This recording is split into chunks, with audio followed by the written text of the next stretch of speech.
Suatu ketika ada seorang laki-laki soleh yang bertemu dengan iblis. Lelaki tersebut lalu berkata, "Hai iblis, bagaimana caranya agar aku dapat menjadi seperti engkau?" Iblis terkejut mendengar pertanyaan laki-laki itu. Iblis lalu berkata, "Celakalah kamu, tidak pernah ada orang yang ingin menjadi seperti aku, bagaimana mungkin kamu ingin meminta itu?" Laki-laki itu berkata, "Tapi saya memang ingin menjadi seperti engkau." Iblis lalu berkata, "Jika kamu benar-benar ingin seperti aku, lalaikanlah salat dan selalu berkata sumpah meskipun berbohong." Mendengar jawaban iblis, laki-laki itu lalu berkata, "Kalau begitu, aku berjanji kepada Allah tidak akan meninggalkan sholat dan aku pun tidak akan bersumpah apapun setelah ini."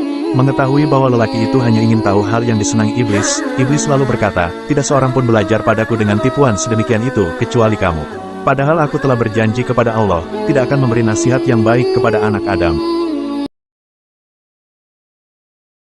Jika seorang hamba bangun di tengah malam dari tidurnya, padahal dirinya masih sangat mengantuk, dan untuk menyenangkan Robnya dengan melaksanakan salat sunnah sebagaimana yang dilakukan Nabi Muhammad SAW seperti salat tahajud dan salat sunnah lainnya, maka Allah Subhanahu wa Ta'ala akan membanggakan dan menyanjung hambanya di hadapan para malaikatnya.